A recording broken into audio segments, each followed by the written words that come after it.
How important is safety for you as a company? तो range anxiety है वो एक मिथ है। Not only India, दुनिया की पहली गियर्ड इलेक्ट्रिक मोटरसाइकिल। गियर का कनेक्शन इसलिए होता है, आपको कन्वीनियंस देता है, आपको कंट्रोल देता है, और हमें इलेक्ट्रिक का फायदा ये रहता है कि वो हमको एक बेटर परफॉर्मेंस के लिए इनेबल करता है। बट आजकल कई सारे मैन्युफैक्चरर्स ये बैटरी को एज अ सर्विस भी ऑफर कर रहे हैं। देखिए, टू व्हीलर वाला एक दिन में 60 से 70 किलोमीटर चलता है। सो आपने एक्चुअली अभी लिथियम बोला, इससे पहले आपने लेड एसिड भी बोला था।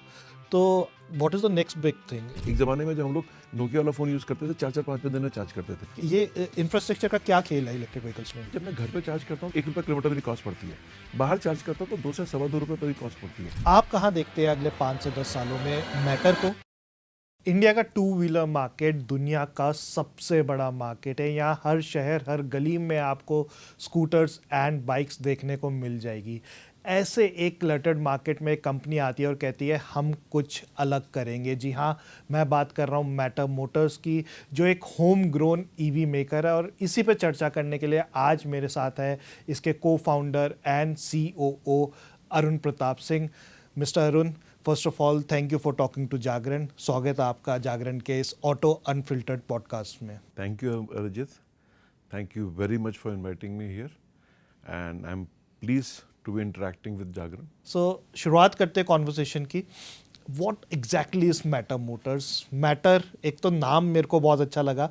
मैटर, ये नाम कहाँ से आया और मैटर मोटर्स एग्जैक्टली करता क्या है, अगर आप हमारे ऑडियंस को बता सकें। Matter Motorworks is an electric motorcycle company, more motorcycle than electric, because देखो मैं आता हूँ लखनऊ से।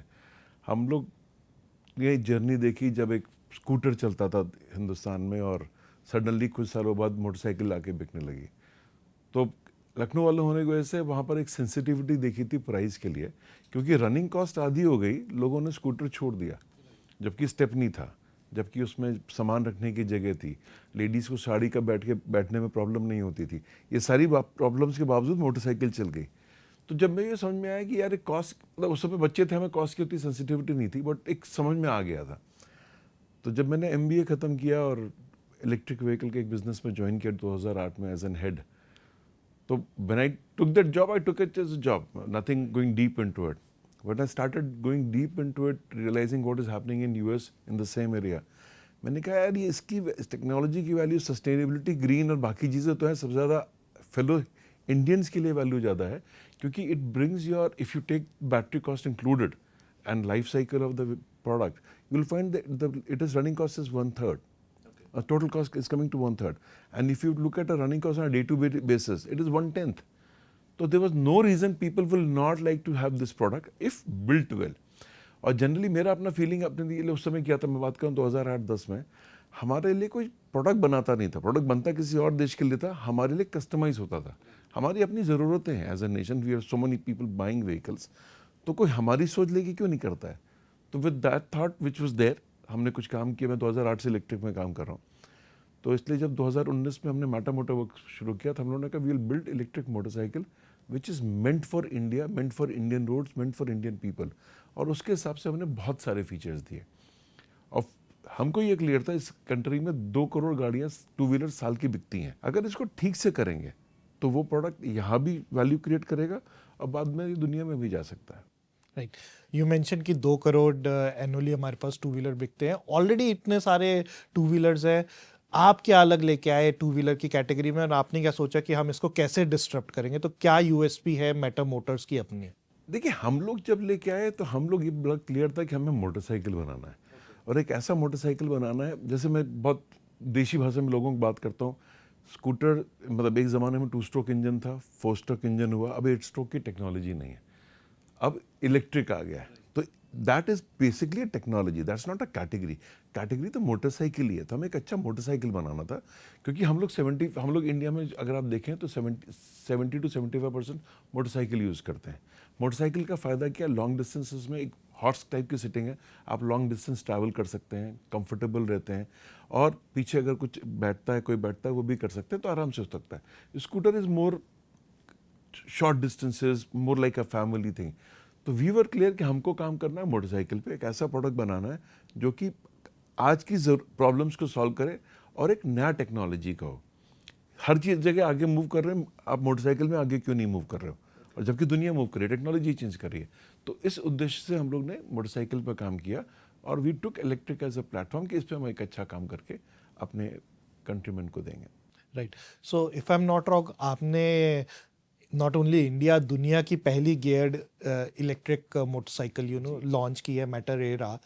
क्या ज़रूरत थी इस प्रोडक्ट की? मतलब ऑब्वियसली इट इज़ इलेक्ट्रिक, हमने देखा है गाड़ियों में भी वी हैव क्लचलेस टेक्नोलॉजी। जब हम इलेक्ट्रिक पे आते हैं, world is transitioning towards automatic vehicles. Specially India एक ऐसा मार्केट था, एक तरीके से फोर्ट, एक दीवार खड़ी हुई थी जहाँ पे अभी भी manual technology specially four wheelers में लोग यूज़ कर रहे थे। हमने स्कूटर्स में देखा कि ऑलमोस्ट ख़त्म हो चुका था क्लच का सिस्टम। ओनली टू व्हीलर्स में, जो बाइक कैटेगरी थी, मोटरसाइकिल की कैटेगरी थी, वहाँ पे गियर शिफ्टिंग आज भी इस्तेमाल हो रही थी। एंड विद इलेक्ट्रिक टेक्नोलॉजी वो गियर शिफ्टिंग भी कहीं ना कहीं ख़त्म हो गई थी। तो क्या आपने सोचा कि इसके अंदर भी, लाइक मोटरसाइकिल में भी मैं गियर लेके आऊँगा इलेक्ट्रिक टेक्नोलॉजी में? दो कारण है इसके। One is convenience. कन्वीनियंस इसलिए होता है क्योंकि आज भी हिंदुस्तान में जितने टू व्हीलर बिक रहे हैं, अगर आप 2 करोड़ गाड़ियाँ बेच रहे हैं, 75% मोटरसाइकिल्स हैं, तो 1.5 करोड़ मोटरसाइकिल आज भी बिक रही हैं। और वो 1.5 करोड़ मोटरसाइकिल जो बिक रही हैं वो सारी गियर्स के साथ हैं। और आप देखेंगे जनरली कस्टमर अपग्रेड करता है 100 सीसी से 125, 150 इस तरीके से जाते हैं। जो फाइनेंशियली ऊपर चले जाते हैं देन वो they go to cars and all that. But अगर मोटरसाइकिल में देखेंगे तो गियर में देते हैं। तो a motorcycle without gear is something which people don't think of. Gear का कनेक्शन इसलिए होता है, आपको कन्वीनियंस देता है, आपको कंट्रोल देता है। और हमें इलेक्ट्रिक का फ़ायदा ये रहता है कि वो हमको एक बेटर परफॉर्मेंस के लिए इनेबल करता है। हमारा मोटर परफॉर्मेंस की ऑप्टिमाइजेशन एट डिफरेंट पॉइंट्स वो हमको इनेबल करता है। तो इस वजह से हमने गियर सोचा था। तो हमारे प्रोडक्ट टेक्नोलॉजी से भी फ़ायदा था और कस्टमर को कन्वीनियंस और यूसेज में भी फ़ायदा था। देखिए, एक टू व्हीलर वाला एक दिन में 60 से 70 किलोमीटर चलता है। मैक्सिमम मेडिकल रिप्रेजेंटेटिव्स हैं जो 75 किलोमीटर, ये मैंने रिसर्च किया था जब हम लोगों ने गाड़ी का स्पेक डिज़ाइन करने करे थे, तो 75 किलोमीटर चलता है। तो 150 किलोमीटर के ऊपर के अगर कोई प्रोडक्ट रेंज क्लेम कर रहा है, तो 2 दिन की रेंज होगी मैक्सिमम यूज़र के लिए। अब उस कंडीशन में अगर आप देखें तो बैटरी एंग्जाइटी या जो रेंज एंग्जाइटी है वो एक मिथ है जिसको कुछ लोग प्रमोट कर रहे हैं for their reasons, but actually कोई प्रॉब्लम नहीं है। आप अपने फ़ोन को लेकर कितने बार 4 दिन चार्ज नहीं करते हैं। एक ज़माने में जब हम लोग नोकिया वाला फ़ोन यूज़ करते थे 4-4 5-5 दिन में चार्ज करते थे। आज के दिन तो आज के जो फ़ोन्स हैं वो हर शाम को चार्ज करते हैं। तो you are not having any problem कि मैं घर पे जाऊँ, थोड़ा सा रेट पे भी चला जाए, घर जाके चार्ज कर लूँ। हैबिट बन चुकी है। बट उस ज़माने में प्रॉब्लम थी। उस समय में फ़ोन 4 दिन चार्ज होता था। गाड़ी कौन रोज चार्ज करेगा? क्या प्रॉब्लम आ गई वो करेंगे। सो हुआ क्या है कि विद लिथियम आयन टेक्नोलॉजी कम इन आपके पास आपने 150-160 किलोमीटर की रेंज पैक कर दी है। आप हमारी गाड़ी के स्पेक पे आप बोल रहे हैं, तो मैं वहाँ आता हूँ। मेरी गाड़ी का top speed 105 kilometre per hour. इसमें 4 गियर्स हैं which is one of the first in the world. इसमें लिक्विड कूलिंग सिस्टम है। जैसे अभी हम लोग अप्रैल मई में आ गए हैं, गर्मी बहुत है। देखिए, कार को छत मिलती है, धूप उसको नहीं मिलती है। मोटरसाइकिल को सबकी धूप में खड़ी होती है। आप दोपहर में चलना शुरू करेंगे, इनवेरिएबली सारी गाड़ी मैन्युफैक्चरर्स अपने परफॉर्मेंस को कंट्रोल करते हैं। हमारे में लिक्विड कूलिंग, हम परफॉर्मेंस कंट्रोल नहीं करते। जो मैंने आपको शुरू में बोला कि हमने गाड़ी डिज़ाइन की इंडियन कंडीशंस के लिए, तो हम we were the first ones to get on board charger on a two wheeler. 5 ampere plug दिया। कहीं भी जाके चलो, हमारे एक साथी हैं जिन्होंने एरोथॉन किया नर्मदा के अराउंड, अब 1100 किलोमीटर नर्मदा जी चलती हैं, अमरकंटक से लेके समुद्र में जहाँ मिलती हैं। वो मैं बात कर रहा हूँ एमपी से गुजरात। तो वहाँ पर उसने अमरकंटक एमपी से शुरू किया, 1100 किलोमीटर अराउंड द रिवर चला, और उसने मंदिर पे, ढाबे पे, चाय की दुकान पे, पान की दुकान पे, रेस्टोरेंट्स में, जिस होटल में रुका है उसके रिसेप्शन पे, हर जगह चार्ज किया। इसका वीडियो अवेलेबल है। वो ये शो करने के लिए कि जो आप कहते हैं रेंज एंग्जाइटी, वो कुछ है नहीं। आप कहीं भी 1 घंटा चाय लेकर गाड़ी लगा दी, गाड़ी चार्ज होगी, आपको थोड़ा डिस्टेंस मिल जाएगा हमेशा इस देश में। तो हम लोगों ने गाड़ी पूरी इस तरीके से डिज़ाइन करी हुई है। हमारा प्रोडक्ट अगर आप प्लेसमेंट में देखेंगे, अराउंड 160 टू 180 सीसी इक्विवेलेंट जो व्हीकल्स हैं उसके अपोज हमने पिच किया है, क्योंकि that is a customer segment who is very technology सेवी। उन्हें प्रोडक्ट अच्छा लगता है। हमारे में कनेक्टेड फीचर्स हैं, इट्स मोर लाइक फ़ोन। तो आप चलते समय गाड़ी में आपको कोई फ़ोन आ रहा है, मैसेज आ रहा है, आपको देखना है, आप साइड रोक करके बात कर सकते हो। म्यूज़िक सुनना आप वो कर सकते हो। जनरली आज के दिन नेविगेशन के लिए लोग फ़ोन हाथ में लेके चलते हैं या फिर आगे कनेक्ट करते हैं। Phone is not meant for outside usage. फिर लोगों का फ़ोन गर्म हो जाता है, फिर उसको रोकते हैं या कुछ करते हैं। Our dashboard is design for the temperature. तो आपको किसी भी टेम्परेचर में आप जर्नी कर रहे हो तो आपको आपका मैप दिखाता रहेगा, रास्ता दिखाता रहेगा. So basically 105 kilometres per hour की रेंज, 105 किलोमीटर्स पर आवर की टॉप स्पीड, 100 मतलब ARI certified range is 171, we say 125 kilometres की range. Liquid cooling system, onboard charger, connected dashboard which has maps, navigations and connectivity. That's what our vehicle is. आपने बहुत अच्छी एक बात बोली कि एक तरीके से रेंज एग्जाइटी एक मिथ बन चुकी है. हम भी जो देख रहे हैं डे टू डे यूसेज में, जैसे गाड़ियों की बात कर ले तो 300-400 की एक गाड़ी, आम गाड़ी जो है रेंज निकाल देती है, चाहे क्लेम 500 चाहे 600, 300 से 400 निकाल देती है. 50 किलोमीटर एनसीआर में, 60 किलोमीटर डेली यूसेज का मतलब है 5 दिन में आपको एक बार जो है गाड़ी चार्ज करनी है. मेरा ये सवाल इसमें था कि कई सारे लोग फिर सरकार को ब्लेम करते हैं कि इंडिया में इंफ्रास्ट्रक्चर नहीं है एज़ कम्पेयर टू से यूएस और चाइना, जहाँ पे इंफ्रास्ट्रक्चर को ज़्यादा पुश किया जा रहा है. आपकी एनालिसिस क्या कहती है कि वो हमें एक्सटर्नल इंफ्रास्ट्रक्चर की ज़रूरत भी है, या जैसे आपने बोला कि इस पे आपने एक ऑनबोर्ड चार्जर दे दिया है 5 एम्पेयर के स्विच पे, कहीं पे भी आप इसको ईजिली प्लग कर सकते हैं, तो डू यू थिंक कि बाहर चार्ज करने की ज़रूरत है या most of the people will charge it at home? ये इंफ्रास्ट्रक्चर का क्या खेल है इलेक्ट्रिक व्हीकल्स में? देखिए, मेरा ये सोचना है कि पहले हमें अपने आप का, अपने इस्तेमाल को समझना चाहिए. हम बात कर रहे हैं मोटरसाइकिल की, यूएस बात कर रहा है कार की. उनकी गाड़ी की बैटरी है 50 kilowatt hour to 80 kilowatt hour. घर में पावर आ रहा है 1 किलोवाट टू 3.3 किलोवाट आवर. अब उसको नॉर्मल घर के प्लग में चार्ज करोगे तो 2 दिन बाद गाड़ी चार्ज करके मिलेगी. अगर आप बड़ा चार्जर लगाओगे तो पावर, मतलब आपको पावर सप्लाई उतना इनेबल करना पड़ेगा. कर सकते नहीं कर सकते, तो ये प्रॉब्लम कार वालों के लिए है. I am electric car user, मेरे लिए वो प्रॉब्लम है, तो मुझे वहाँ पर ध्यान रखना पड़ेगा. सपोज करिए मैं अहमदाबाद से उदयपुर गया, अब मैं थोड़ा सा कभी स्पीड ज़्यादा चलाई या कुछ हुआ तो रेंज हो सकता है मेरी गाड़ी में कम पड़े, तो मुझे पब्लिक चार्जर जाना पड़ेगा. मैं 90% ऑफ टू व्हीलर्स के लेके मैं इंटरसिटी नहीं करता. जब मैं इंट्रासिटी कर रहा हूँ तो मैं जा रहा हूँ, आ रहा हूँ. अब ये हो सकता है कि रात में मैंने चार्ज नहीं किया, पिछले दिन मैंने 50 चला लिया, अगले दिन मुझे 75 चलाना है, तो मैं कहीं फंस गया, तो वहाँ जाके मुझे चार्ज करना, तो पब्लिक चार्जिंग वहाँ हो सकती है. बट आप ये समझिए, जब मैं घर पे चार्ज करता हूँ तो 1 रुपये यूनिट, 1 रुपये किलोमीटर मेरी कॉस्ट पड़ती है. बाहर चार्ज करता हूँ तो 2 से सवा 2 रुपये पर कॉस्ट पड़ती है. एक कार वाला होकर मैं बाहर क्यों चार्ज करूँगा जब मैं घर पे 1 रुपये पे चार्ज कर सकता हूँ. अगर मैं यूनिट देख रहा हूँ तो मैं, अगर घर पे मेरा 250-300 रुपये में चार्ज हो रहा है, मैं बाहर जा करके मैं 500 या 700 रुपये क्यों खर्च करूँगा. तो क्या होता है, पब्लिक चार्जर यूएस और चाइना के लिए इंपॉर्टेंट है क्योंकि वो लोग कार हेवी सोसाइटीज़ हैं, हम लोग टू व्हीलर हेवी सोसाइटीज़ हैं. तो यहाँ पर टू व्हीलर वालों को ज़रूरत नहीं है, अपनी ज़रूरत का सारा काम घर पे हो रहा है. रादर मैं तो हमेशा से बोलता आ रहा हूँ, जब से हम लोगों ने गाड़ी बेच रहा हूँ इलेक्ट्रिक की, कि भाई तुम्हारा चार्जर घर में है, तुम्हें लाइन में खड़े होने की ज़रूरत नहीं है. आप घर से चार्ज होकर जैसे फ़ोन निकलते वैसे निकलो. आज के दिन तो 2008-9 में हम लोग ऐप से कनेक्टिविटी नहीं था. आज के दिन तो हमारी गाड़ी की फ़ोन की ऐप से कनेक्टिविटी है. आपने रात में चार्जिंग में लगाया, थोड़ी देर में चेक कर लिया चार्ज हो रहा है, सब कुछ ठीक है, सुबह गाड़ी चार्ज मिली. आपने अपना प्लानिंग करनी है, आपने मतलब थ्रू ऐप पुश नेविगेशन कर दिया.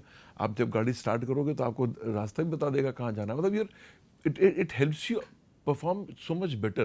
तो if you ask me, I am a pure electric user. मेरा टू व्हीलर अपना आ रहा है, एक इलेक्ट्रिक कार है, मैं आइस पे हूँ ही नहीं. उससे मल्टीपल फ़ायदे हैं. सस्टेनेबिलिटी है, when I am leaving something for my kids and next generation, I am not polluting. And secondly, running cost is coming down to 1/10. तो ये वैल्यू है. तो रेंज एग्जाइटी या प्रॉब्लम्स एग्जिस्ट आज के दिन हमारे हिंदुस्तान में टू व्हीलर वाले के लिए नहीं है. अब जो ब्लेम कर रहे हैं वो फोर व्हीलर वाले के लिए कर रहे हैं. और मेरा व्यू ये है कि जो इंफ्रास्ट्रक्चर करेगा वो इन्वेस्ट क्यों करेगा, गवर्नमेंट को आके करना पड़ेगा. आज पेट्रोल पंप गवर्नमेंट ने तो नहीं लगाए भाई, जैसे जैसे गाड़ियाँ बिकी वैसे वैसे आपके पेट्रोल पंप आते चले गए. तो यही चीज़ यहाँ भी कोई करेगा, तो it will take time. But we should as a smart buyers हम लोग कैलकुलेट कर सकते हैं. अपनी यूसेज के हिसाब से गाड़ी लीजिए, आप उसके हिसाब से गाड़ी दीजिए. मेरे हिसाब से कोई भी इलेक्ट्रिक व्हीकल 3 साल के ऊपर पे बैक पे नहीं जाती है. 3 साल का इन्वेस्टमेंट का रिटर्न मिल रहा है तो क्यों नहीं करते हो. बहुत सही आपने एप्ली कहा. 100 साल हो गए हैं आइस व्हीकल्स को, अभी इलेक्ट्रिक को तो 5 ही साल हुए हैं. तो मोटे मोटे तो इंफ्रास्ट्रक्चर भी जल्दी देखने को मिल जाएगा. रनिंग कॉस्ट की बात करते हैं, आपने अभी एक बहुत अच्छी कैलकुलेशन समझाई कि 1/10 आपकी जो है रनिंग कॉस्ट पड़ती है. If you can simplify it कि ऐसा क्यों है, वो रनिंग कॉस्ट क्यों कम पड़ रही है as compare to ICE vehicle से, पेट्रोल से कंपेयर कर लेते हैं उसको. तो थोड़ा आप फिजिक्स समझना चाह रहे हैं तो मैं ये बता दूं कि देखिए क्या होता है. एक पावर ट्रेन का प्रिंसिपल है, आपने इंजन में जितना तेल आता है उस तेल को आपने बेसिकली बर्न किया इंजन में, आपके व्हील्स में पावर गई, व्हील्स घूमे। अगर आप देखेंगे उसको व्हील टू व्हील एफिशिएंसी करके बोलते हैं, तो वहाँ पर effectively 20 to 30% is useful energy आपको मिलती है as compare to what is generating. What is available. मतलब आपके पास 100 जूल अवेलेबल था तो आपने 20 to 30 जूल ही आपके काम में आया, बाकी हीट, क्या कहते हैं, साउंड और बाकी फॉर्म में पोल्यूशन में वेस्ट हो गया। इलेक्ट्रिक में अगर आप व्हील टू व्हील में जाएंगे, मतलब टैंक टू, मैं टैंक टू व्हील सॉरी बात कर रहा हूँ, टैंक टू व्हील वहाँ पर 20 to 30 है, हमारे केस में 70 to 80 है ईवी में। तो इसमें क्या होता है, इस वजह से अगर मैंने कहा था ओवरऑल रनिंग कॉस्ट में अगर बैटरी को इंक्लूड करें तो 1/3 आता है। तो आप यहाँ 30 पे हैं, वहाँ पर आप 90 पे हैं या 20 पे हैं या 60 पे हैं, मतलब depending on the vehicle on that. तो ऑलमोस्ट 3 टाइम्स का फर्क पड़ता है सेविंग में, और वो इम्पैक्ट करता है यहाँ पर। बट क्या होता है बैटरी में, तो बैटरी तो मुझे गाड़ी के साथ बेचनी पड़ती है, तो इफेक्टिवली 80% तो मैंने प्राइस आपको इनिशियली चार्ज कर दिया, इसलिए इलेक्ट्रिक व्हीकल महंगी भी पड़ती हैं, 40 to 50% महंगी पड़ती हैं। आप 50% महंगी गाड़ी तो इनिशियली ली, जब आप रन करते हैं तो आप बनटेंथ हो जाता है। तो अगर आप मेरी एरा की बात करें, इक्विवेलेंट व्हीकल गाड़ी 2.5 रुपये किलोमीटर चलती है, मेरी गाड़ी 25 पैसे किलोमीटर चलती है, तो रनिंग कॉस्ट 1/10 हो गई। आपने एक बात बोली कि जो इलेक्ट्रिक व्हीकल्स की इनिशियल कॉस्ट होती है परचेज करने की, that is high, but over the years gradually जैसे जैसे ओनरशिप होती है वो कम होती जाती है as compare to a petrol vehicle. तो क्या आप मेरे को थोड़ा सिंप्लीफाइड टर्म में समझा सकते हैं, अगर कुछ कैलकुलेशंस आप मेरे को बता सकते हैं कि ऐसा कैसे हो रहा है? आपको मैं एग्जांपल देता हूँ अपनी गाड़ी का, एरा का, और मेरा यूसेज का। मैं एरा ऑन रोड लगभग 2 लाख रुपए की पड़ती है ऑन एन एवरेज, कहीं पर 195, कहीं 205, बट आप 2 लाख रुपए ऑन रोड मान सकते हैं। और इक्विवेलेंट व्हीकल जिसके अगेंस्ट हम उसको पिच करते हैं, वो लोग पड़ते हैं 1,60,000 के आसपास, पेट्रोल में पेट्रोल की बात कर रहा हूँ मैं, तो 40,000 का डिफरेंस है। अब हमारे पास, मैं थोड़ा हैवी यूज़र हूँ, मेरी बात नहीं करता हूँ मैं, अगर कस्टमर है जो 60 किलोमीटर्स पर डे चलता है, आप देखेंगे अगर कस्टमर 60 किलोमीटर्स पर डे चलता है, 275 डेज इन अ ईयर चलता है, तो सिंपल मैथ से वो साल का 42,000 रुपये बचाता है। 42,000 किलोमीटर वो चल लेता है, 42,000 रुपये बचाता है। हाँ, मैं मैथ्स उस पर नहीं जा रहा, मैं आपको नंबर बोल रहा हूँ कि अगर मैं दिन का 60 किलोमीटर चलता हूँ, पूरे साल में 275 दिन, क्योंकि छुट्टियाँ और ये सब नहीं चलते हैं, 275 दिन चलाते हैं, तो जो रनिंग कॉस्ट है उसके बेसिस पे आप 42,000 रुपये बचाते हैं। Which is on electric vehicle on era as compare to a competitive motorcycle. क्योंकि वहाँ पर 2.5 रुपये किलोमीटर चलते हैं, यहाँ 25 पैसा किलोमीटर चलते हैं, तो इस वजह से 40,000 रुपये एक साल में आप बचा लेते हैं। अब वही कस्टमर जब 30 किलोमीटर चलता है तो 2 साल में पैसा बचाता है। तो मैं क्या कह रहा हूँ कि जो आपको महंगा लग रहा है वो महंगा 1 से 2 साल में आप कवर कर ले रहे हैं, उसके बाद तो ये गाड़ी आपके लिए वैल्यू क्रिएट करती है। फिर आपके क्वेश्चन में एक चीज़ हिडन है कि क्यों ऐसा करती है, तो वहाँ पर एक कॉन्सेप्ट आता है टैंक टू व्हील एफिशिएंसी का। आइस की एफिशिएंसी, अब यूजफुल एफिशिएंसी आपको 20% से 30% आती है, आप फॉर सिंप्लिसिटी 25% ले लो। एफिशिएंसी मीनिंग कि जो वो प्रोड्यूस कर रही है वो व्हील पे पहुंच पा रहा है सिर्फ 30%। हाँ, 25%, मतलब 100 जूल एनर्जी लेके चला, सिंप्लिसिटी के लिए बोल रहा हूँ मैं, तो 25 जूल ही मिला, बाकी वेस्ट हो जा रहा बाकी वेस्ट हो जा रहा है। यहाँ पर 100 जूल लेके चला तो 75 पहुँच रहा है, तो इफेक्टिवली 3 टाइम्स एफिशिएंसी इनकी टैंक टू व्हील ज़्यादा है।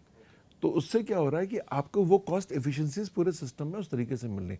तो logically electric vehicle is better for you in usage than a ICE vehicle. तो टू सिंप्लीफाई इट, बेसिकली जब मैंने एक इलेक्ट्रिक व्हीकल खरीदा, और मैं बाइक की बात करता हूँ और मैं एरा की ही बात कर लेता हूँ, 2 लाख रुपए मैं ज़रूर दे रहा हूँ इनिशियली एज कम्पेयर टू एक 60, एक 50 भी मैं मान लेता हूँ। 50-60 हज़ार रुपये मैं ज़्यादा ज़रूर दे रहा हूँ one time cost up front शुरू में, लेकिन जब मैं उसे चलाऊँगा ओवर द ईयर्स, तो आपने बोला कि यूसेज के हिसाब से, डिपेंडिंग कि आपकी कितनी यूसेज है, आप वो कॉस्ट रिकवरी कर लेंगे, क्योंकि उसको चार्ज करने का पैसा एज कम्पेयर टू पेट्रोल डालने का पैसा बहुत कम है, which is almost 1/10 the cost of petrol. तो अगर आपने जो एक एग्जांपल लिया, अगर किसी की 20-30 किलोमीटर की रनिंग है, वो 2 साल में ही रिकूप कर लेगा पैसे को, 2 नहीं 2.5-3 में कर लेगा। एंड अगर किसी की 50-60 किलोमीटर है तो वो 1 से 1.5 साल में भी रिकूप कर सकता है। उसके बाद उसकी जो रनिंग कॉस्ट है वो एक तरीके से नेग्लिजिबल। उसका पैसा, he is basically making money, गाड़ी उसको पैसा कमा के दे रही है। तो that is a very good myth जो आपने एक तरीके से नहीं, इसी वजह से तो मैं आपको जब बता रहा था स्कूटर से मोटरसाइकिल में ये कंट्री गया, हम लोग तो सब लोग एक स्कूटर चलाते, पूरा देश क्यों मोटरसाइकिल में चला गया? क्योंकि रनिंग कॉस्ट केम डाउन गया। यूटिलिटी को छोड़ के हमने कहीं ना कहीं वैल्यू फॉर मनी एस्पेक्ट ज़्यादा देखा, राइट? ओके, मेरे को एक बात बताइए कि जैसे बैटरी एज अ सर्विस एक चीज़ निकल के आई जो थोड़ा सा पुश कर सकती है ईवीज़ को। एक हम ये स्वैपिंग सिस्टम के बारे में भी सुनते हैं, तो ऐसी कौन कौन सी टेक्नोलॉजीज़ हैं जो आपको लगता है आज के टाइम में ईवीज़ को पुश करने के लिए हेल्पफुल हो सकती है इंडियन मार्केट में? देखिए, सबसे इंपॉर्टेंट है फास्ट चार्जिंग। मेरे हिसाब से बैटरी एज अ सर्विस और ये सब कॉन्सेप्ट इंटरमीडियरी हैं। फास्ट चार्जिंग जिस दिन आ गया, उस दिन उसने फ्यूल को रिप्लेस कर दिया। जो आज के दिन देखिए, आप अपना एज ए कंज्यूमर बिहेवियर नहीं चेंज करना चाह रहे। हम लोग ने गियर्स अपनी गाड़ी में दिया क्यों? क्योंकि मैं कंज्यूमर बिहेवियर को चेंज करना बहुत डिफिकल्ट है। हमारे जितने भी यूजर्स हैं, वो पहले तो बोलते हैं कि ये गियर क्यों चाहिए, और जितनों ने गाड़ी टेस्ट राइड ली, ऑलमोस्ट 30 to 40% कहते हैं कि बस मुझे गाड़ी लेनी है। क्यों लेनी है? क्योंकि ये एक्सपीरियंस कहीं नहीं जाता। तो पॉइंट वैसा ही है, आप गियर्स को नहीं छोड़ सकते क्योंकि आपकी आदत में पड़ा है।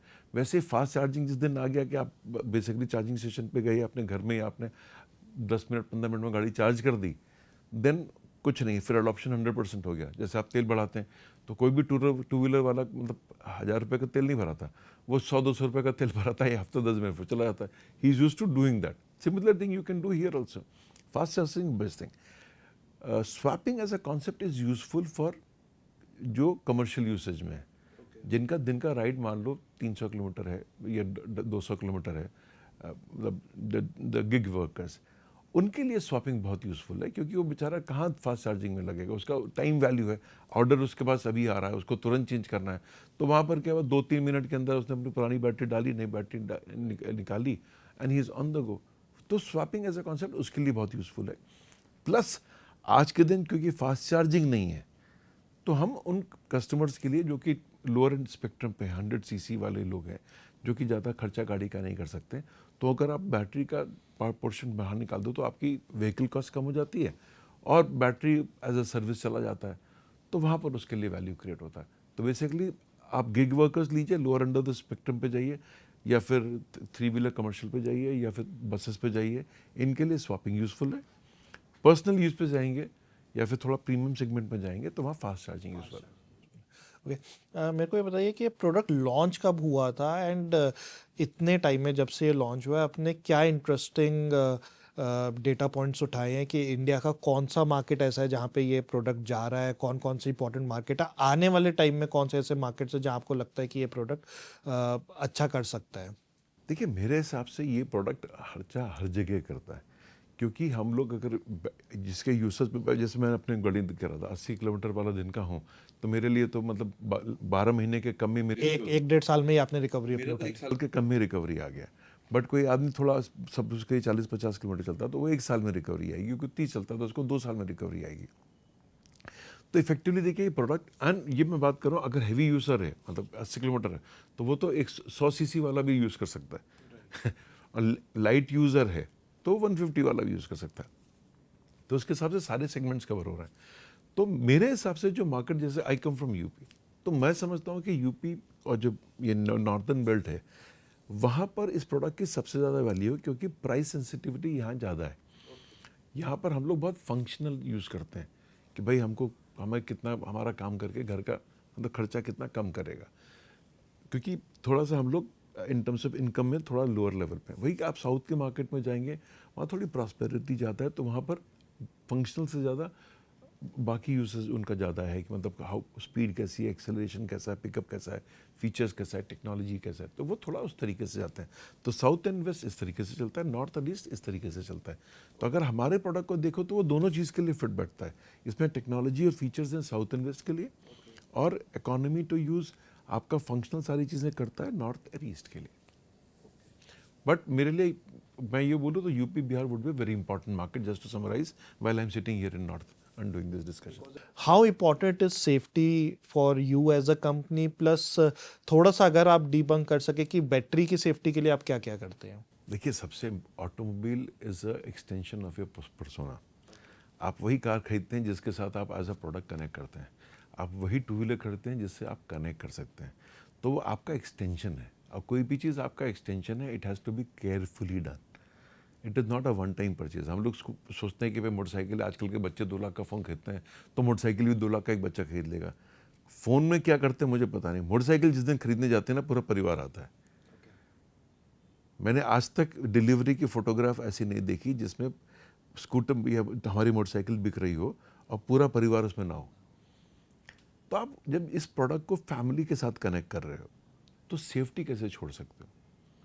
तो हमारी गाड़ी में आप देखेंगे the amount of testing and validation we have done to reach where we are, that's a very safe product. Battery safety, liquid cooling enables that also. और उसके बिना देखिए, और ये चीज़ पहले उतनी, देखिए कई बार गवर्नमेंट के रेगुलेशंस भी उसमें हेल्प करते हैं। रेगुलेशंस उतने स्ट्रिंजेंट नहीं थे, आप कुछ भी चीज़ कर रहे थे। जैसे रेगुलेशन स्ट्रिंजेंट हो गया, आपको पिछली गर्मी में नहीं सुनाई पड़ा, अब नहीं सुनाई पड़ेगा, because you have controlled the processes in a way कि इस तरीके के इश्यूज नहीं आए। और we have taken care of, हम लोग by the time we were launching anyway we are taking care of it. हमारा तो लिक्विड कूल पहले दिन से है, तो everything is secure that way. But whether impact करता है बैटरी की सेफ्टी को, या is it a myth only? देखिए, अगर पोरली डिजाइन बैटरी है, सब कुछ इम्पैक्ट करता है। वेदर कैन इम्पैक्ट, आपकी driving style can impact, everything, voltage can impact. लोगों के आपने घर में चार्जिंग करते सुना, तो मतलब कुछ भी एक्स्ट्रा अर्थिंग नहीं है, कुछ नहीं है, वो तो तो मोबाइल में भी सुनने मिल जाता है। कहीं पर भी इशू करता है। अगर आप प्रॉपरली डिजाइन प्रोडक्ट है, टेस्टेड एंड वैलिडेटेड प्रोडक्ट, तो कोई प्रॉब्लम नहीं है। Just to go on the side, you know, first automobile was not an ICE vehicle, first automobile was an electric vehicle. अब क्या हुआ, टेक्नोलॉजी रेस में petrol वाला इकोसिस्टम ज़्यादा पावरफुल हो गया, उन्होंने ज़्यादा अच्छा प्रोडक्ट दे दिया। इलेक्ट्रिक जागा, क्योंकि कैलिफोर्निया में इतना पोल्यूशन हुआ, तो वो सबसे ज़्यादा अमीर लोग दुनिया के वहाँ रहते हैं, तो उन लोगों ने कहा कि भैया चेंज करो, और उसकी वजह से आप इलेक्ट्रिक में ये चेंज देख रहे हैं। But it is something which is very useful. आपने मतलब मदर अर्थ में पड़ा हुआ है, आपने उसको लिया, उसको, sorry I am saying something, आप देख लीजिएगा कैसे यूज़ करना। आपने उसको उड़ा दिया जर्न करके, नेक्स्ट जनरेशन को मिलने वाला नहीं है। आपने आज के दिन लिथियम एक सोल्यूशन है, लिथियम को तो उड़ा नहीं रहे हो, रिसाइकिल कर लो। आज 98% है, कल मान लीजिए 100% हुआ, या नहीं भी हुआ, 98% रिसाइकलिंग रही, तो वेस्ट कहाँ गया? एवरीथिंग इज स्टिल देयर ना, you are not recreating anything. आप आइस में तो उसको खत्म कर देना, आप उसको रिक्रिएट कैसे कर रहे हैं? राइट। सो आपने एक्चुअली अभी लिथियम बोला, इससे पहले आपने लेड एसिड भी बोला था। तो what is the next big thing? क्या हम लिथियम आयन बैटरीज पे ही और एनर्जी डेंसिटी पे कंसंट्रेट करेंगे, या is there something else which is coming up in battery technology? दोनों चीज़ें हो रही हैं। देखिए, ये चीज़ का क्वेश्चन बहुत आता है कि यार ये आने वाला है। Since I worked in electric since 2008, मैं बोल रहा हूँ कि लेड एसिड्स में हम जब लिथियम कर रहे थे 2008-10 में $1200 पर किलोवाट आवर था। तो मैं अपने जब जब जिस पुरानी कंपनी में था, अपने बॉस के साथ हम लोग जब बात करते थे, तो ये होता था कि हिंदुस्तान में तो नहीं आने वाला, ये 1200 का कम करेंगे, कितना करेंगे, 500-600 करेंगे। बट आई वुड से Elon was a visionary who in 2011-12 set कि 2018 तक ये 1/10 हो जाएगा, मतलब 1200 का सब 200 बोला था उसने, अब तो 1/6 हो गया बेसिकली। मतलब उसने बोला था लेस देन $200 2018 तक हो जाएगा। मुझे विश्वास नहीं था, मुझे ये था कि लेड एसिड वैल्यू नहीं क्रिएट करी, साइकिल लाइफ कम है, लिथियम जो कर सकता है उसकी प्राइस ज़्यादा है। बट इफेक्टिवली जब 2018 में वापस मैंने इलेक्ट्रिक में काम करना शुरू किया, I found that it came to less than $200 per kilowatt hour. But वो टेक्नोलॉजी प्रूव हुई थी 2006-7 में, विच एज ए लिथियम से गाड़ियाँ बन रही थी, गाड़ियाँ बहुत महंगी थी, बट टेक्नोलॉजी प्रूव होकर रोड में आनी शुरू हो गई थी, लोगों को अच्छा रिलायबल प्रोडक्ट मिलना शुरू हो गया था। और उसके बाद मास अडॉप्शन में आप देख रहे हैं कि अभी 2020 से हम लोग लिथियम की गाड़ी यूज़ कर रहे हैं, और हम कह रहे हैं कि हाँ, अब सब कुछ सिस्टम में चल रहा है। इफेक्टिवली अगर आप देखें तो स्कूटर्स मार्केट में इंडिया में कितना अच्छा पेनिट्रेशन इलेक्ट्रिक का हो गया है on the lithium technology. So the point I am making is, जो नेक्स्ट बिग थिंग आएगी उसको पहले एक छोटी मार्केट जहाँ भी डेवलप हो, आई एम नॉट सेइंग कि वो सिर्फ यूएस में करेंगे, जहाँ भी सॉलिड स्टेट का नाम हो रहा है या सोडियम सल्फर का नाम हो रहा है या किसी भी टेक्नोलॉजी का आप नाम ले रहे हैं, वो पहले आएगी, वो प्रूव करेगी, इस्टेब्लिश होगी, एंड तब अडॉप्शन हो जाएगी, which is for me it is 5 to 7 years journey. आज के दिन मुझे लिथियम की जो दो सोल्यूशन है, एनएमसी और एलएफपी, इसके अलावा कुछ दिखता नहीं है। एलएफएमपी की बात कर रहे हैं बट आया नहीं है। एनएमसी एलएफपी दिख रहा है जो कि आज के दिन मास अडॉप्शन में है। इसका इम्प्रूवमेंट है, एनएमसी पहले 200 पे था, अब 250 वाट आवर पर केजी पे हो गया है, अब लोग 300 की बात करने लगे हैं। तो इसका एक इम्प्रूवमेंट, एक जर्नी चल रही है। सॉलिड स्टेट पे कुछ कंपनीज ने बात करना शुरू कर दिया है। अब उनका कितना सक्सेस है, प्रोडक्ट अभी मास मार्केट में आया नहीं है, सिर्फ डेवलपमेंट स्टेज में है। जब मास मार्केट में आएगा तब अपन उसको भी देख लेंगे। And what about this hydrogen technology, ये जिसे हम फ्यूल सेल भी कहते हैं, आई थिंक ये तो बहुत दूर की एक विजन है, राइट? ये रिप्लेस नहीं कर सकती ईवीज को. जब मैं इंजीनियरिंग पढ़ रहा था तब से मैं फ्यूल सेल सुन रहा हूँ. Hydrogen is something which I think it's look like some companies have cracked, but hydrogen की सेफ्टी है, कैसे उसे हैंडल करना है. जैसे अपना आज के दिन पेट्रोल पंप, अब सीएनजी के भी पंप्स पूरे इंडिया में नहीं आ पाए. सीएनजी का अडॉप्शन ही 50% हुआ. हाइड्रोजन का अडॉप्शन कितने परसेंटेज पे आएगा? It's very difficult to answer those questions. और टू व्हील्स में सीएनजी तो चला नहीं, हाइड्रोजन कितना चलेगा, कितना परफॉर्मेंस आएगा? I have not tested it, I have not ridden a vehicle, I have not seen a prototype, तो I don't know. I like electric because it gives you that initial kick. It is pollution free on roads. If you only improve your the basically power generation system to greener systems, I don't think we need to even worry about anything else. एक question मेरे mind में आया, आप बात कर रहे थे क्योंकि आप बार बार यूपी की बात कर रहे हैं, एंड आपने बोला कि कैसे हमने प्रोग्रेस किया from scooters to two wheelers and now we are progressing towards electric vehicles. How important is this make in India slogan for you? Is it just a slogan, और क्या हम सच्चे में डिराइव करते हैं कुछ वैल्यूज इसमें से? एक्चुअली डिराइव करते हैं आप. मैंने एग्जांपल दिया, जो फीचर्स हमने अपनी गाड़ी में लिक्विड कूलिंग या ऑन बोर्ड चार्जर दिया, वो वैल्यू हमारे सिटीजन के लिए, क्योंकि हमको चार्ज करने को 5 एम्पियर प्लग कहीं भी मिलता है. पान की दुकान में जाके बैठ सकते हैं.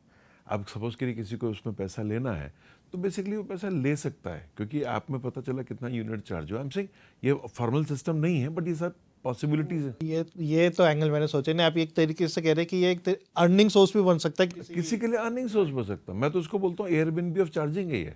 हमारे घर में 5 एम्पियर का प्लग है, आप आइए चार्ज करिए, हमको बिजली का बिल प्लस जो भी पैसा दे दिए, तो मुझे चार्जिंग स्टेशन का खर्चा करने की लॉजिकली इस देश में फॉर टू व्हीलर जरूरत नहीं है. दूसरा, मेक इन इंडिया जो पूछ रहे थे, मेक इन इंडिया इसलिए ज़रूरी है क्योंकि पहले तो मैंने डिज़ाइन की बात करी, चार्जिंग का एक एग्जांपल लेकर के. दूसरा ये है कि it helps you reduce your cost. आपका यूसेज मुझे पता है, आप इतना चलेंगे तो मैं उसके हिसाब से प्रोडक्ट को डिज़ाइन कर सकता हूँ, तो वो मेरे लिए नेसेसिटी है. सेकेंडली, फिर अगर हम बनाएंगे अपने देश में तो हमारे लोग ही एम्प्लॉय होंगे, उसमें ज़्यादा वैल्यू क्रिएट होती है, फिर हम ऑप्टिमाइज बेटर कर सकते हैं अपनी समझ करके. तो मेरे हिसाब से make India is not marketing, it is a necessity, it is survival, and there is no option and not matter. We have built everything from scratch. Only 3 things is what we import: cells, semiconductors and magnets. Everything is designed by 600 engineers and produced by local vendor partners and then made at a plant in Ahmedabad. And this we have been able to do with 600 engineers we have. And you'll be happy to note that we have filed more than 400 patents, and more than 100 patents have been granted to us by Government of India. What about exports? Make in India है तो क्या आप exports भी सोच रहे हैं? Possible है? Percent सोच रहे हैं, बट अभी टाइम बहुत कम है. अभी हमने लॉन्च किया है, अपना पूरा देश पड़ा हुआ है करने के लिए. तो एज वी स्प्रेड, अभी हमारे पास लगभग 30 डीलर्स हुए हैं. We are thinking to go to 1000 dealers over a period of next 2-3 years 4 years. तो एक बार एक सर्टन लेवल पे आ जाए, उसके बाद एक स्केल अचीव करने के बाद आप आउट ऑफ इंडिया जाएंगे. एक क्वेश्चन अगेन मेरे माइंड में आया आपकी कॉन्वर्सेशन से. ओवर द ईयर्स हमने काफ़ी अच्छे ऑटो मेकर्स को इंडिया से उभरते हुए देखा, स्पेशली टू व्हीलर इंडस्ट्री के अंदर, and they are currently ruling the global market, because Indian market, मैंने अपनी ओपनिंग रिमार्क में भी बोला था, is the largest two wheeler market in the world, thanks to many players, if I don't want to take names. अब क्या हुआ कि पिछले 5 साल में वो लोग तो पेट्रोल स्कूटर्स या टू व्हीलर्स ही बना रहे थे, नए ब्रांड्स उभर के आए जो कि इलेक्ट्रिक बना रहे थे. They were not making petrol vehicles, they were making, so all the innovations and all the new age players जो स्टार्टअप्स आए वो सब इलेक्ट्रिक की दुनिया में आए, और फिर पीछे से फॉलो अप किया इन लेगेसी ऑटो मेकर्स ने, और वो फिर इलेक्ट्रिक की दुनिया में घुसे हैं. तो एक तरीके से you guys are you have the first movers advantage, at least in the electric segment. आप इस कंपटीशन को कैसे देखते हैं लेगेसी ऑटो मेकर्स की तरफ से? देखिए, इंटरनेशनली नया टेक्नोलॉजी इन्वेरिएबली अडॉप्शन और स्केल नया प्लेयर लेके आता है. इन्वेंशन कोई भी करता है, मतलब I don't have to teach कि मतलब who design mouse and who made it went to ticket large scale, या किसने पहले टच स्क्रीन किया और किसने लार्ज स्केल पे किया, ये सब कॉमन नॉलेज है, अवेलेबल है। तो क्या होता है, नया टेक्नोलॉजी हमेशा एक स्केल पे एक स्टार्टअप लाता है, क्योंकि नई टेक्नोलॉजी के लिए सोच डिफरेंट होती है। जैसे आप देखिए, आप इलेक्ट्रिक व्हीकल में जाएंगे, it's more software led, hardware is a base and this is a product which evolves over time. अभी तक हम लोग जब हार्डवेयर वर्ल्ड में थे तो हमने एक जो गाड़ी आपको बेच दी वो आपका मॉडल हो गया, अब इसमें आप अपग्रेड नहीं कर सकते। जैसे फ़ोन्स में अपग्रेड होते हैं वैसे आज का टू व्हीलर अपग्रेड होता है। तो पॉइंट है, ये एक सोच अलग है, ये कॉम्बिनेशन ऑफ ऑटोमोटिव और सॉफ्टवेयर की सोच है, जो कि आप इलेक्ट्रिक की सोच है। मैं ऑटोमोटिव मतलब ट्रेडिशनल ऑटोमोटिव बोल रहा हूँ, वो सोच भी चाहिए, और जो आज सॉफ्टवेयर की सोच है which is prevalent in mobile and other industry, वो भी आपको मिक्स करेंगे तब आपको एक इलेक्ट्रिक की सोच मिलती है। तो उसको सोचना, उसके हिसाब से स्ट्रक्चर करना, बिल्ड करना, ट्रेडिशनल पे कर सकते हैं और कर रहे हैं, बट उससे ज़्यादा मतलब केपेबल स्टार्टअप है जो कि बिल्डिंग फ्रॉम स्क्रैच कर रहा है। मतलब मैं एआई की बात करूं, मतलब आई एम पार्ट ऑफ, मेरे क्लासमेट्स आईआईटी के या आईएम के क्लासमेट्स के, जब मैं फोरम में एआई का डिस्कशन देखता हूं तो वो सब यही कहते हैं कि जो एल्डरलीज, मतलब एजड सीनियर एम्प्लॉयज़ हैं कंपनी के, वो एआई का अडॉप्शन कर नहीं पा रहे हैं, यंगस्टर्स जिस स्पीड से कर रहे हैं, जिस तरीके से वो मतलब नए प्रोडक्ट्स, नए टूल्स यंगस्टर सोच रहे हैं, जो सीनियर लोग हैं प्रॉब्लम जानते हैं, थ्रू एआई उसको सॉल्व नहीं कर रहा है। तो इसका मतलब क्या है कि आपकी सोच उसके लिए अलाइंड नहीं है, there is a hurdle in your mind you have to cross, but वो यंगस्टर के लिए प्रॉब्लम नहीं है। तो that is what is an old company और एन टेक स्टार्टअप। वो टेक स्टार्टअप सोच के साथ आता है, तो उसके लिए वो एक नेचुरल चीज़ है कि मुझे ये बिल्ड करना है, मुझे ये चीज़ डालनी है, मुझे सॉफ्टवेयर इनेबल करना है, मुझे एआई इनेबल करना है। तो हम लोग ने हमारी जो next generation of vehicles AI enabled vehicles, इसलिए हमने उसका नाम दिया एडीवी, एआई ड्रिवन व्हीकल्स। तो हमारी व्हीकल्स, तो वो इनवेरिएबल, मतलब हमारे लिए चॉइस नहीं है, हमारे लिए मतलब ये नहीं कि हमें इवॉल्व, हमारे एक टेक्नोलॉजी करना है बिकॉज मार्केट में जाना है, वो हमारे लिए नेचुरल ग्रोथ है। So therefore a new technology invariably will come from a startup, is the way I would से।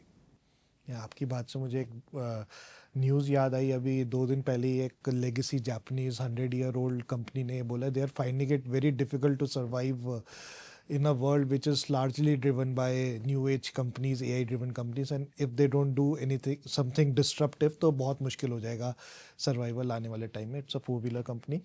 आप कहाँ देखते हैं अगले 5 से 10 सालों में मैटर को, and on a larger perspective EV landscape को, इंडिया एंड अब्रॉड? देखिए, बहुत मुश्किल सवाल है। उसका कारण ये है कि मैं अपनी सोच के हिसाब से आऊँगा, बट मैं आपको अपना अपना लॉजिक दे देता हूँ। मेरा लॉजिक ये है कि जैसे मैंने पहले भी बोला था, 2 स्ट्रोक 4 स्ट्रोक इलेक्ट्रिक एक नेचुरल माइग्रेशन है, क्योंकि आपकी वैल्यू ज़्यादा क्रिएट होती है। आप, कोई भी आदमी कोई बोले कि भाई वो पुराने ज़माने वाला फ़ोन क्यों नहीं यूज़ कर सकता, घर में ही रखा हुआ है। आज के दिन ऑफिस में भी वो फ़ोन बंद हो गए। पहले नहीं तो लैंडलाइंस होते थे ऑफिस में, अगर आप जाएँ तो पहले एक दूसरे से बात करने के लिए हम लोग एक इंटरकॉम यूज़ करते थे। आज वो ख़त्म हो गया, कोई कंपनी नहीं है, क्योंकि अब सबको बात करना है, एक दूसरे से मोबाइल बात कर लो, कौन वो इंटरकॉम, आपका कॉलिंग कॉस्ट कम हो गई है। तो कोई भी आज के दिन टेलीकॉम, मतलब landline phone I have not seen in any of the offices I have been. जबकि आज से 15 साल पहले पुरानी कंपनी में हर टेबल पे एक फ़ोन होता था जो इंटरकॉम होता था। तो ये एक इवोल्यूशन है, इवोल्यूशन में आगे जाने वाला रास्ता है। तो मैं, the point I am trying to make is electric is an evolution which is natural, because जैसे पहले भी बोला, physics is supporting you, you are more efficient, तो उसकी वजह से नेचुरली आप इधर ही आओगे। मेरी सोच ये है। मैं ये नहीं कह रहा हूँ कि आइस ख़त्म हो जाएगा, आइस रहेगा जहाँ पर लॉन्ग हॉल्स हैं, एक्सटेंसिव यूजेज है, जहाँ आपको ज़्यादा एनर्जी कैरी करनी है, ज़्यादा चीज़ें कैरी करनी है, वहाँ पर आप उससे निकलना थोड़ा और टाइम और मुश्किल रहेगा। तो आई वुड से कि electric is the future, the world would move to electric to the level of 70 to 80% in next 5-7 years, whatever the time frame is. I see matter to be evolving as a large player, and that's how we built ourselves. In the sense, क्योंकि अगर आप देखें, हमने सारी technologies in house build क्यों करी। आज बहुत सारे लोग जो हम लोग से मिलते कहते हैं ये सब करने की क्या ज़रूरत थी, बट वो एक प्लेटफॉर्म बिल्ड किया है हमने। आज स्ट्रक्चर मेरे पास अवेलेबल है। अब अगला नया प्रोडक्ट लाने के लिए मुझे 4 साल नहीं चाहिए, मुझे 1 से 1.5 साल में मैं नया प्रोडक्ट की रेंज देता जा सकता हूँ। That is the plan we have. इस साल भी हम एक नया प्रोडक्ट लॉन्च करेंगे, अगले साल भी एक नया प्रोडक्ट लॉन्च करेंगे, उसके बाद भी। तो आप ये देखेंगे, और ये ऐसा नहीं कि ये प्रोडक्ट मैं 3 साल पहले शुरू किया था, मेरे पास इतने लोग हैं जो एक टीम 3 साल से काम कर रही है। यही टीम जो एग्जिस्टिंग टीम है वही नया प्रोडक्ट लॉन्च करेगी, अगले साल यही टीम दूसरे प्रोडक्ट लॉन्च करेगी। तो 2-4 टीम लेके नहीं बैठा हूँ मैं, क्योंकि उतना पैसा मेरे पास स्टार्टअप है नहीं। तो effectively what I am saying is we will be launching range of products. World will move towards adoption of technology because it will help them reduce cost and give them a lot of features to use. So, and Matter I would see as a large player in this game. And before I close the conversation, मेरे पास कुछ interesting questions, एक rapid fire आपसे मैं खेलना चाहूँगा, अगर आप ready हो तो। बहुत छोटे छोटे 4 questions, जो भी आपके mind में पहला thought आता है, please. Good problem. So, one myth about EVs you want to burst. Range anxiety.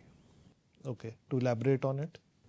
वो प्रॉब्लम आपके दिमाग में रेंज एंग्जाइटी आज के दिन एग्जिस्ट नहीं करती। आपका जो यूसेज है वो फुलफिल करता है और वो वैल्यू आज के दिन क्रिएट करता है।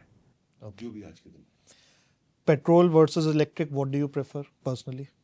Electric, no doubt. I just said physics is supporting you. There is no reason as a human you will ever go to something which is inefficient. You will go to electric. One competitor in two-wheeler industry you respect? Difficult question in public forum. But there's company which I respect in terms of the way they've developed and they've created the ecosystem, Royal Enfield. Royal Enfield, nice. अभी अपनी first electric motorcycle भी उन्होंने market में उतारी है। Scooter versus motorcycle, आपकी क्या preference रहती है टू व्हीलर में? जो मैंने लॉन्च किया मोटरसाइकिल। मोटरसाइकिल, गियर्ड ईवी और गियरलेस ईवी? ये गलत क्वेश्चन है, ऑब्वियसली गियर्ड, ये तो क्वेश्चन नहीं है। Right. On that note, thank you for talking to Jagran. I really hope कि मैटर नए आयाम पे पहुँचे, मैटर एरा एक इंडिया का ग्लोबल प्रोडक्ट निकल के आए, and we see more and more products from the house of Matter. Thank you for talking to Jagran. Thank you for hosting me, Arjit. Pleasure talking to you. Thank you very much.